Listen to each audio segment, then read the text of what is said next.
하나님께서 오늘 우리에게 주신 말씀은 말라기서 3장 13절에서 4장 6절 말씀입니다. 말씀의 제목은 의인과 악인의 차이입니다.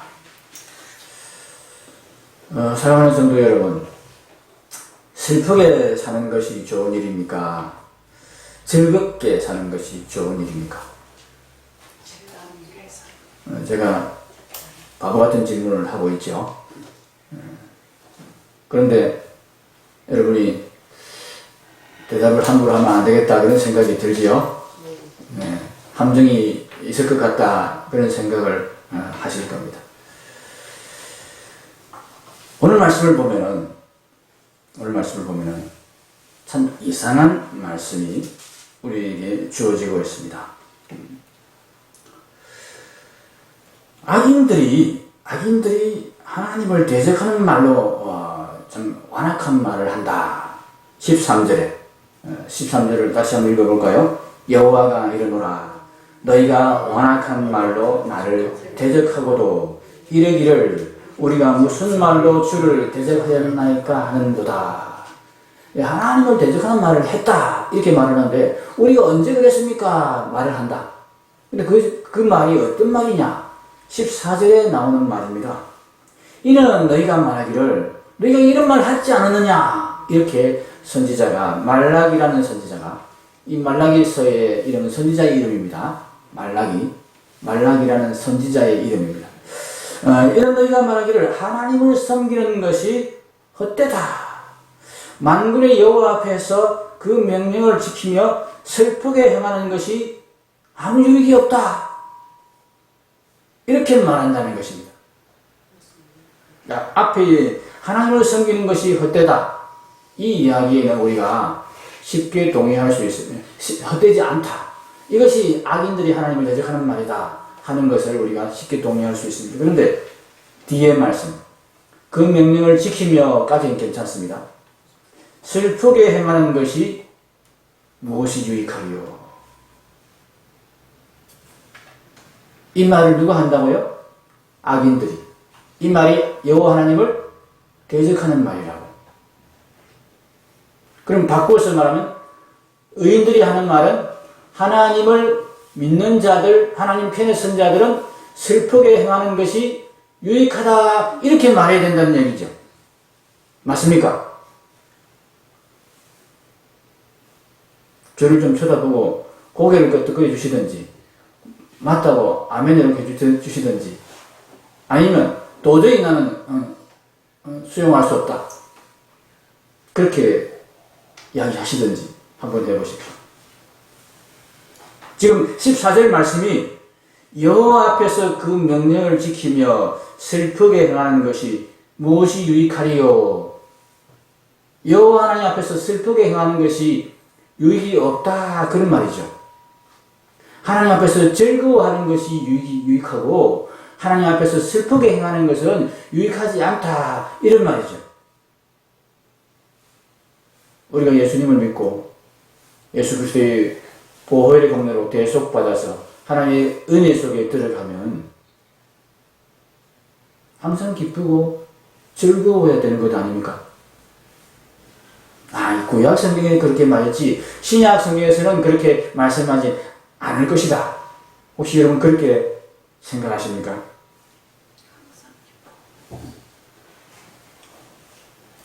방금 이제 반론이 나왔습니다. 여러분 이렇게 말씀해 주셔도 괜찮습니다. 하나님 말씀으로 서로 하나님 말씀을 듣는 시간에 우리가 서로 주고받는 것은 얼마든지 해도 됩니다.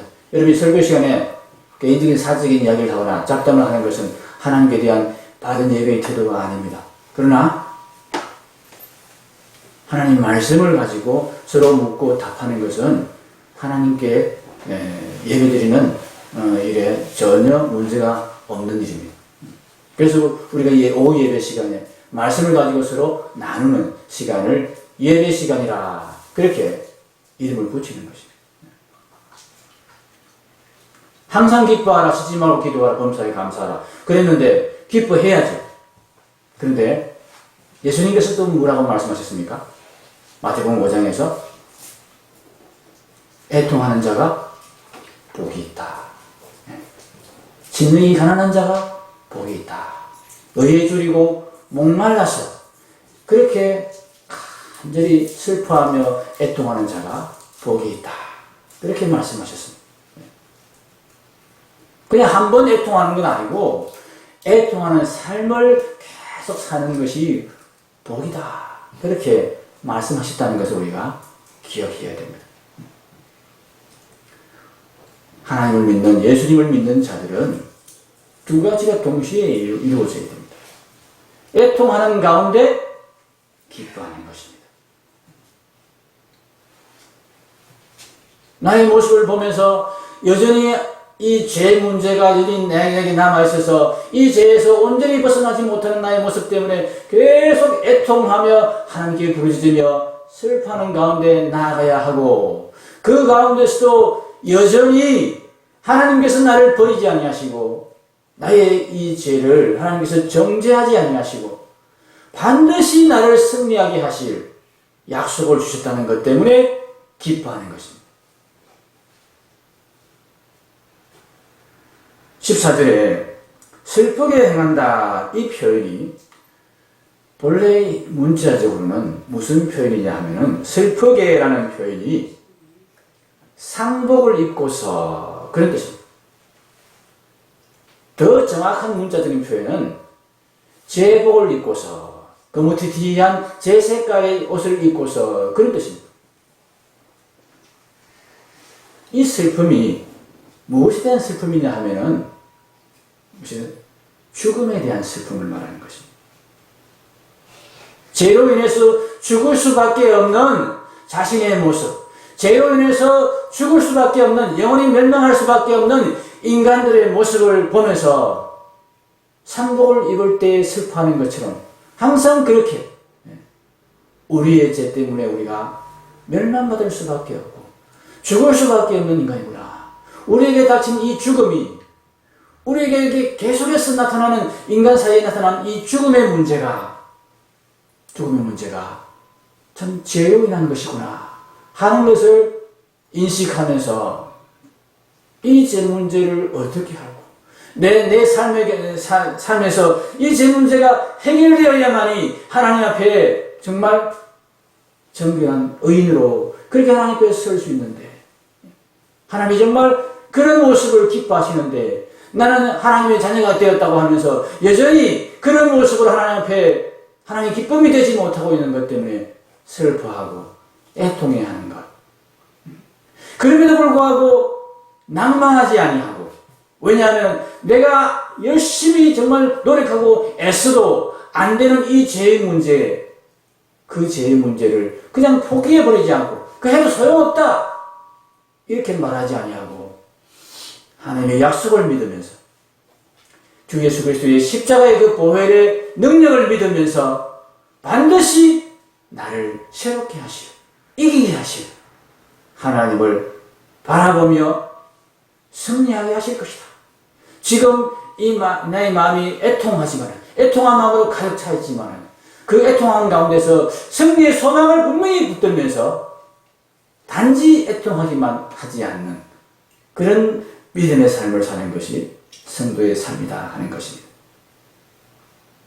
어떤 사람들은 예수님을 믿는다 하면서 교회를 다닌다 하면서 이렇게 말하는 분들이 있습니다. 우리가 죄와 싸워서 이길 수 없으니까 예수님이 대신 싸워주신 거야. 예수님의 보혈의 공로로 우리는 모든 죄를 사함받았어. 그러니까 우리에게는 더 이상 죄가 문제가 되지 않아. 우리는 죄와 싸울 필요가 없어. 예수님이 대신 다 싸워주셨는데. 그러니까 죄를 지어도 그것 때문에 걱정할 필요가 없어. 우리는 감사하며 즐거워하며 사면 됩니다. 죄와 싸우는 것은 불가능해. 인간이 죄와 싸우는 것은 불가능해. 본래 남에서부터 죄성을 가지고 태어난 우리 인간이 죄와 싸워서 이긴다는 것은 불가능해. 그러니까 예수님이 대신 우리 죄를 대속해 주신 것이지. 그래서 죄와 싸우려 하지 마. 죄와 싸우려 하는 것은 심지어 이렇게 말합니다.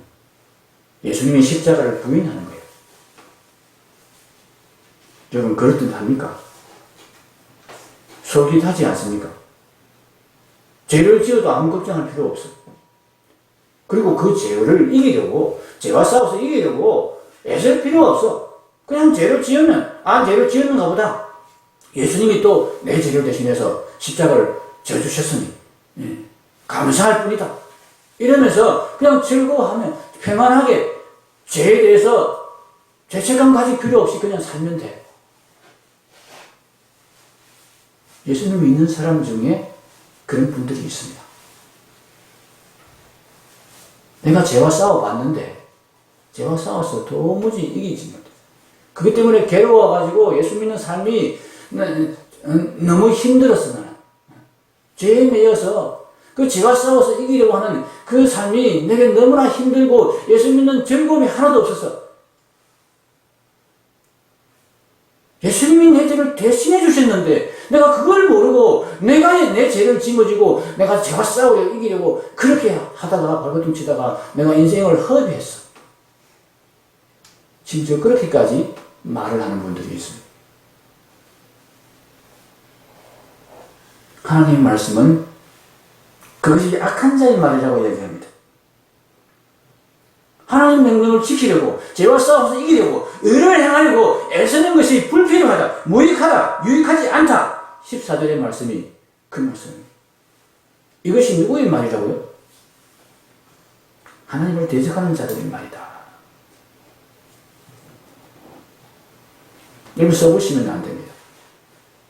예수님이 우리의 죄를 대신해서 십자가를 지신 것은, 고난을 받으신 것은 우리는 죄와 싸울 필요가 없다고 말씀해 주시기 위해서가 아니고, 내가 죄와 싸워서 이겼고 내가 너의 주인이 되어서 너로 하여금 죄와 싸워서 이기게 만들 것이다 하는 그 약속과 그 확인을 해주기 위해서 예수님이 십자가를 져주신 것입니다. 나의 모든 옛 죄를 대신해서 대속해 주신 것은 예수님이 나를 용납하여 주시고 나의 주인이 되셔서 예수님이 이제 나와 함께 죄와 싸우는 그에게 나와 함께 해주시면서 반드시 이기게 해주시겠다는 임마누엘을 이루시기 위해서 나의 모든 옛 죄를 대속해 주신 것입니다. 베드로전서 4장 12절, 1절에서 2절 말씀을 같이 한번 읽겠습니다. 그리스도께서 이미 육체의 고난을 받으셨으니 너희도 같은 마음으로 갑옷을 삼으라. 이는 육체의 고난을 받은 자는 죄를 그쳤으니 그 후로는 다시 사람의 정욕을 따르지 않고 하나님의 뜻을 따라 육체의 남은 때를 살게 하려 함이라. 아멘. 예수님께서 고난을 받으신 십자가를 지시고 우리의 죄를 대속하신 목적이 다시 사람의 정욕을 따르지 않고 하나님의 뜻을 따라서 육체의 남은 때를 살게 하려 함이라. 천국 가서 그렇게 하나님 뜻을 따라 사는 것이 아니고 육체의 남은 때, 이 땅에서 우리가 예수 믿은 이후에는 하나님의 뜻을 따라 살게 만들려고, 그 삶을 사는 능력을 우리에게 주시려고, 그 승리의 삶을 맛보게 하시려고 예수님께서 우리의 죄를 대속해서 죽어주셨다. 그리고 우리의 주인이 되어주셨다.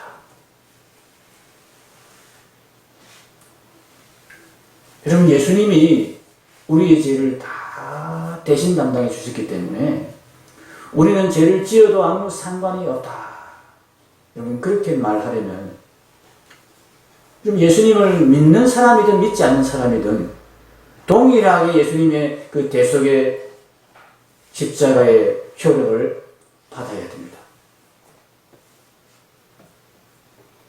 예수님이 모든 사람의 죄를 다 대신해 주신 것이 그냥 우리가 예수님을 믿는 것과 아무 상관이 없이 이루어지는 일이라면 그렇게 되어야 됩니다. 그런데 반드시 이 대속이 유효하게 되려면 예수님을 믿어야 한다. 하나님께서 그렇게 말씀하셨습니다. 여러분, 예수님을 믿는 것이 무엇입니까? 예수님이 내 죄를 대신해서 십자가에 죽으셨다는 사실을 내가 인정하는 것입니까? 그걸 사실로 인정하는 것입니까? 마귀도 그것은 사실로 알고 있습니다. 사탄도 예수님이 십자가에 죽으신 것은 분명하게 사실로 인정하고 있습니다. 물론 불신자들 중에서 예수님이 실제로 계셨다, 예수님이 십자가를 지셨다, 이것을 인정하지 않는 사람들도 있습니다. 그러나 그 사실을 인정한다고 해서 예수님을 믿는 거라고 말씀하시지 않습니다. 예수님을 믿는 것이 무엇입니까? 예수님이 내 죄를 대신해 주신 그 사실을 인정하고, 예수님이 나의 죄를 대신해서 죽어주실 정도로 나를 사랑하시는 분이심을 내가 인정하고, 사실을 믿는 것도 분명히 믿음 속에 포함됩니다. 그런데 사실만 믿는 것이 아니라 그 다음에 그 사실을 믿는 지식 가운데서 결단하고 의지로 분명히 표현하는 것이 있어야 됩니다. 그것이 무엇입니까? 예수님을 주인으로 영접하는 것입니다. 예수님을 왕으로 영접하는 것입니다.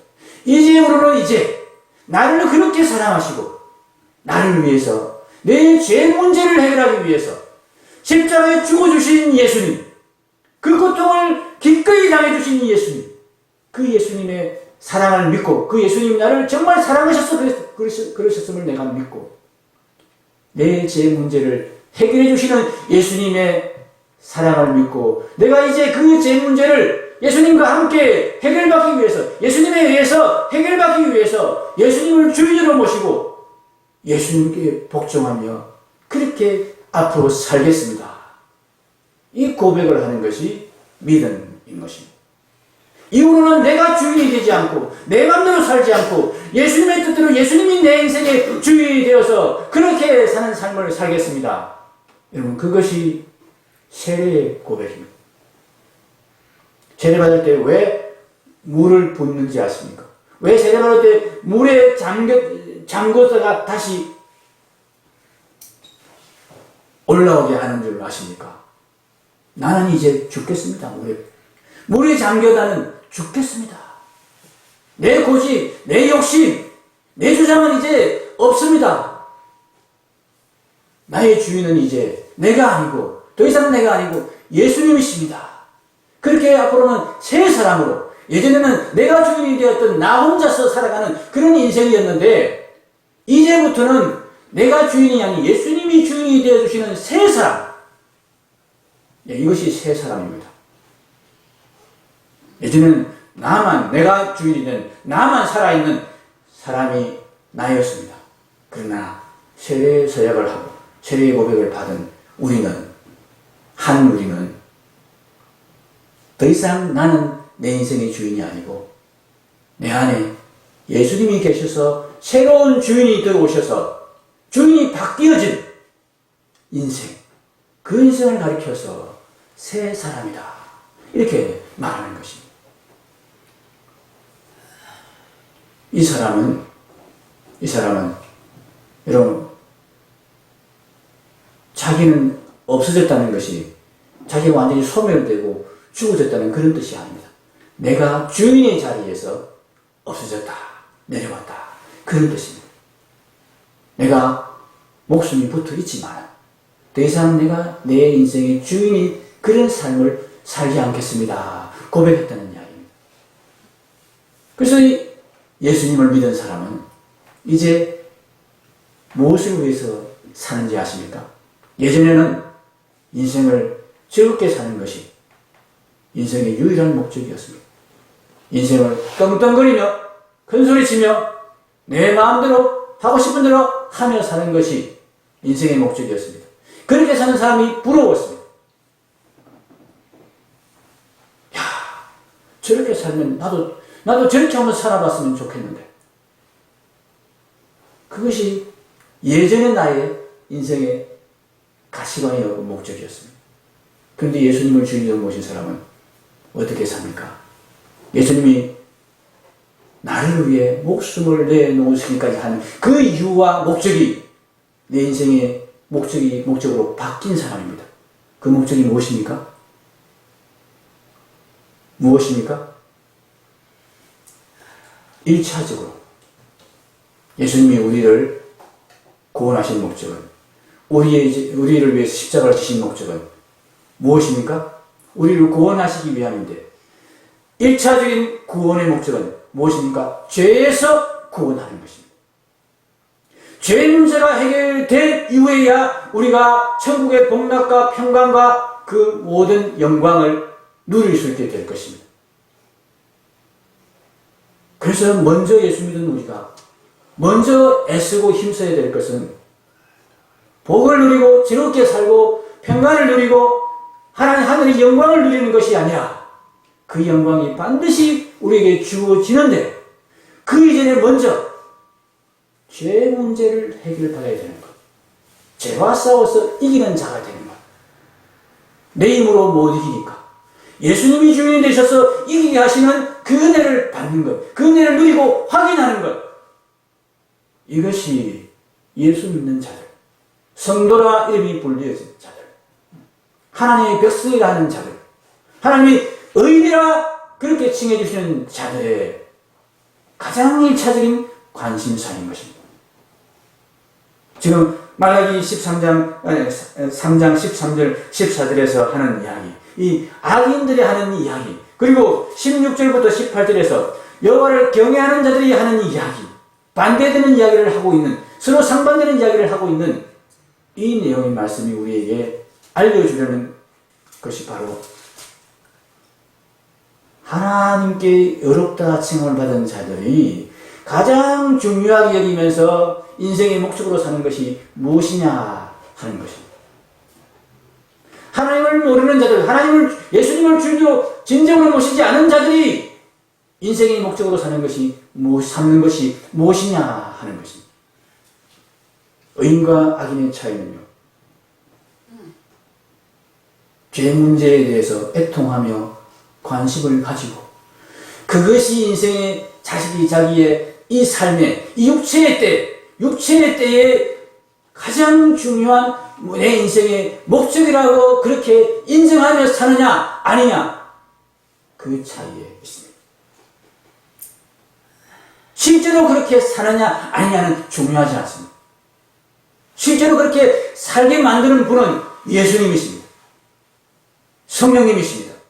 그런데 그 믿음을 예수님이 그렇게 해주시기를 간절히 원하고, 그것이 내 인생의 가장 중요한 문제입니다, 이렇게 고백하느냐 아니냐가 의인과 악인을 판가름하는 차이인 것입니다. 해보니까 안 되더라. 안 되더라. 그 포기하래. 그러면서 말씀을 곡해해가지고, 예수님이 내 죄를 대신해서 다 죽어주셨는데, 예수님이 내 죄를 대신 다 지셔줬는데 내가 왜 죄와 싸워야 돼? 죄와 싸울 필요 없어. 우리는 예수님이 다 해주신 거니까 안심하고 그렇게 평안 누리면 돼. 이렇게 말해버리는 것은 예수님이 십자가를 지신 그 목적, 그것을 부인하는 것입니다. 그야말로 진짜 예수님을 부인하는 것입니다. 그런 사람들 향하여서 악인이다, 여호와 하나님을 대적하는 자다, 그렇게 말하고 있는 것입니다. 주 예수 그리스도께서 우리를 위하여 십자가를 지어주신 그 목적은 우리가 하나님께 용납받고 예수님을 주인으로 모시고 성령님을 선물로 받아서 성령님께서 우리와 항상 함께 하시면서 하나님의 말씀을 계속 가르치고 말씀하여 주시고 생각나게 해주시는 그 가운데서 하나님의 계명을 지키는 자로, 죄를 이기는 자로 우리가 새롭게 세워지는 이 목적을 위함이다 하는 것을 분명히 우리가 인식해야 되겠습니다. 여러분, 우리가 세상에서 즐겁게 사는 것이 좋은 일이죠. 그죠? 즐기면서 기쁘고 행복하게 평안을 누리며 사는 것이 나쁜 일이 아닙니다. 그런데 하나님을 믿는 우리는, 예수님을 믿는 우리는 그것 그보다 더 중요한 문제가 있는 것입니다. 왜냐하면 이 문제가 해결되지 않고는 우리가 진정한 평강과 진정한 즐거움을 누릴 수 없기 때문에 그렇습니다. 이 문제가 우리에게 아직까지 온전히 해결되지 않았다는 것이 우리 삶 가운데서 분명히 드러나기 때문에 그런 것입니다. 이 문제가 여전히 우리를 괴롭히고 있는 문제임을 우리가 알 수 있기 때문에 우리는 이 문제와 계속해서 씨름해야 되는 것입니다. 이 문제 때문에 우리가 애통해야 하는 것입니다. 예수님께 기도하며 성령님을 의지하며 이 문제를 해결해 주십시오. 아직까지도 내 안에 이런 죄들이 살아서 하나님을 대적하는 말들을 하고 있습니다. 하나님을 기쁘시게 하지 못하는 짓을 아직도 계속하고 있습니다. 그러면서 그 죄 문제를 놓고 내 안에 있는 죄 문제를 놓고 슬퍼하며 하나님께 기도하는 이런 마음과 태도가 우리에게 있어야 한다는 것입니다. 그것이 없다면 우리가 정말 예수님의 십자가를 아는 자들인지, 예수님의 십자가를 지신 그 참 우리를 죄에서 대속하기 위해서, 우리의 죄 문제를 해결하기 위해서 그렇게 하나님께서 자기 독생자를 아끼지 아니하고 주신 하나님의 그 사랑을 과연 아는 자인지.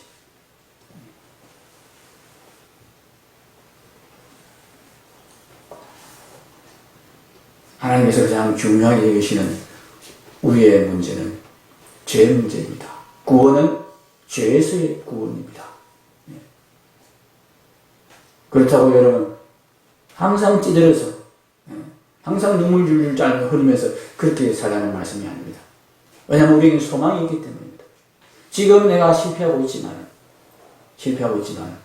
분명히 승리하게 하실 것, 그 약속이 우리에게 있기 때문에 그 약속을 바라면서 승리를 바라보면서 우리는 평강을 누리면서, 애통하는 가운데 평강을 누리면서 계속해서 힘있게 나아갈 수 있습니다. 이런 자들에게 하나님께서 주신 말씀이 말라기 4장의 말씀입니다.